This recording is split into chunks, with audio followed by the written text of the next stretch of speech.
ತಮ್ಮ. ಹೌದು ಮೈದನ, ನಿನಗೊಂದು ನೌಕರಿ ಕೊಡಿಸಿ ನೀನು ಆ ಕೆಲಸದಾಗಿದ್ರೆ ನೀನು ಓದಿದ್ದಕ್ಕೂ ಸಾರ್ಥಕ, ನಾವು ಕಷ್ಟಪಟ್ಟದಕ್ಕೂ ಸಾರ್ಥಕ ಆಗುತ್ತೆ. ಆದ್ರೆ ಬೇಗ ನಿಮಗೊಂದು ನೌಕರಿ ಕೊಡಿಸಲೇಬೇಕು. ಅಲ್ಲ, ಯಾಕೆ ಇಷ್ಟೊಂದು ಅವಸರ? ನಾನೇನು ಕಲಿದಿರುವೆ?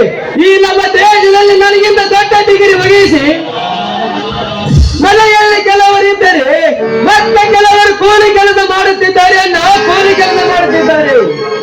ಅದಕ್ಕೆ ಅಪ್ಪ, ಆ ದೇವರು ದಯದಿಂದ ಒಂದು ನೌಕರಿಯನ್ನು ಸಿಕ್ಕಿಬಿಟ್ಟರೆ ಸಾಕುತ್ತಮ್ಮ. ಏಕೆ ವೈದ, ನಾವು ಆಡಿದ ಮಾತಿಂದ ನಿನಗೆ ಏನಾದ್ರೂ ಬೇಸರವಾಯಿತೆ? ಚೇಚೆ, ಹಾಗೇನಿಲ್ಲ ಅತ್ತಿಗೆ. ನನ್ನ ತಂದೆ ತಾಯಿಗಿಂತ ಹೆಚ್ಚಾಗಿ ನನ್ನ ಒಳ್ಳೆಯದನ್ನೇ ಬಯಸುವ ನಿಮಗೆ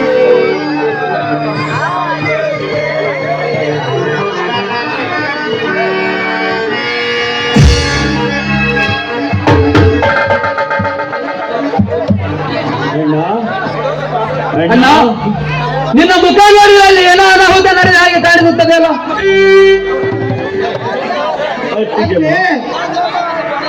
ಯಾಕಪ್ಪ ನೀನವರ ಮನೆಗೆ ಹೋಗಿ ನನಗೆ ಹೇಳಿದ್ದರೆ ನಾನೇ ಹೋಗಿ ಮಾತಾಡ್ಸ್ಕೊಂಡು ಬರುತ್ತಿದ್ದೆ.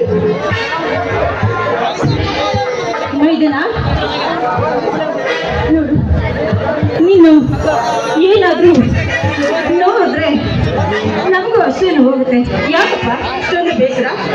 ಅತ್ತಿಗೆ, ಯಾರೂ ನನಗೆ ಏನು ಹೇಳಿಲ್ಲ, ಆದರೆ ಏಕೋ ನನ್ನ ಮನಸ್ಸು ಚೆನ್ನಾಗಿಲ್ಲ ಅತ್ತಿಗೆ, ಚೆನ್ನಾಗಿಲ್ಲ.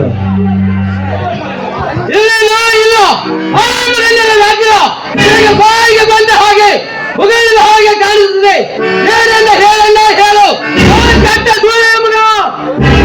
ತಮ್ಮ ರವಿವರ್ಮ, ಹೊರಗಡೆ ಯಾರೋ ನಿನ್ನ ಸ್ನೇಹಿತರು ಕೇಳಿದರು, ಊರವರು ಯಾರಂತ?